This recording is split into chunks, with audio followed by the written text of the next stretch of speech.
Hey guys, Mike here with Mike's Pro Photos, and this is like my first video, so I'm pretty excited. I started this channel with a couple shorts, and one of the shorts, I believe I was editing and explaining like, oh look, I edited a photo where, there's a big contrast of shadow and light, and it would be kind of difficult, but the photo itself, it wasn't that strong, so I went through some photos I haven't edited yet for some weddings, and I found this photo where it's exactly like the nightmare scenario that a lot of photographers don't want to do. It's just middle of a summer day, extremely bright light means the shadows are super dark, and I personally, the way I edit photos is I'll just go through every scene, right? So this would be a scene where I bring everyone to come outside, stand in this spot, and we'll all take photos, and we'll have a big collection of photos, right? So maybe like a few hundred, because it's not just the groomsmen, but then it'll be like the bridesmaids and all together. And so, you just have to edit every scene and then copy and paste, but then like adjust accordingly if like some shadows move or his color is weird or you adjusted the exposure or something with the shutter speed. There's a lot of reasons why you'd make micro adjustments, but overall, the way I do my photos is I just take one and then I'll copy and paste it, but I don't use any form of what do you call I don't use any presets. I just do it by hand because I just want to find what I believe is like the best balance per photo in that situation. So I just want to show you like you can take a photo like this where as long as you dial in everything correctly, and there's a little bit of a wiggle room, this isn't like absolute perfect. It could have been a little brighter, a little darker overall when I captured it, and probably still salvageable. And I just want to show you guys like, okay, like what could you do in this situation? So, the way I did it was I wanted to make sure that I kept all the details. Even though I like bright edits, I could have like taken a photo, let's say more closer to like this, but then I didn't want to lose too much of that background, right? So, I just try to aim for the middle as much as I could where you could still see, for instance, the rooftop in the back, just very bright. And so, you could lower the highlights, look, it's all back, and it's already looking great. Then you can up the shadows a bit so that, the people in the front are less in the dark. And there's a lot of different things, but it's like how your edits work off of each other. Um, so here is the photo I actually edited. It took about 15 minutes. So this is where I got to, and here's when I take the edits off. So that's what I started with.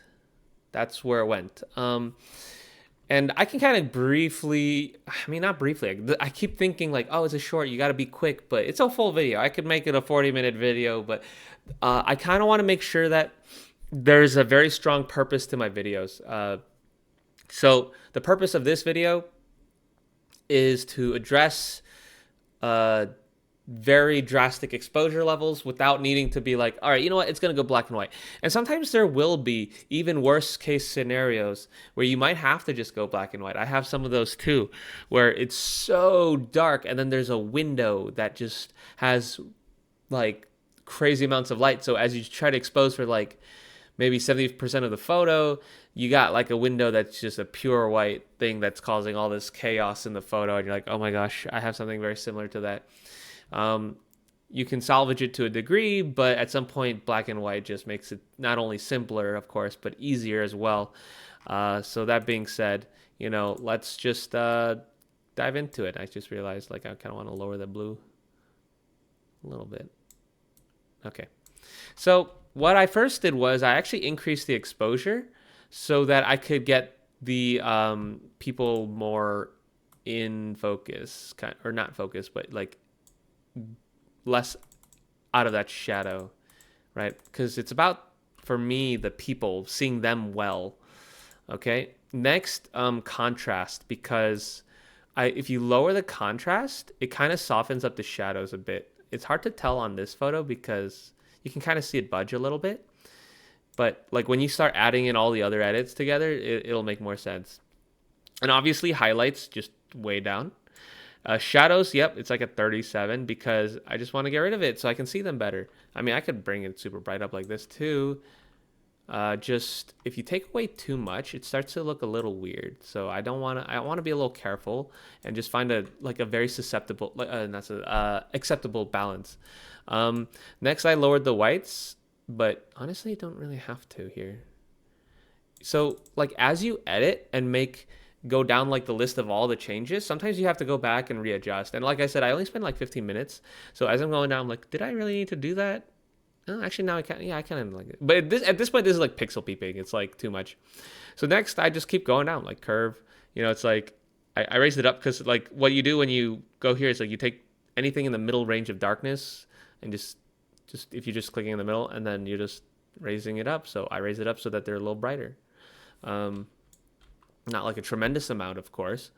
Then white, or like the white balance and stuff, you just find it to where it looks natural. Like it's not gonna look like this and they're purple or too green. You just want to be where it's like, oh yeah, I like that. So here I'm like at 5300 temperature and 31 temp. Vibrance and saturation. Yeah, just make it for me. My style being closer to true to color. I want to just make it look like a natural day.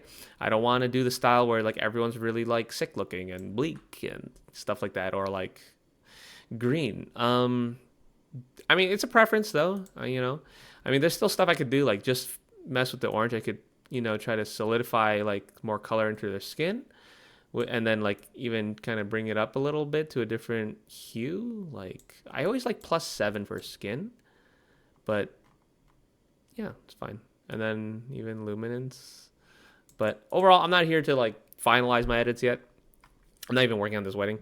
And then luminance. So this will like overall brighten like the whole photo in a different way.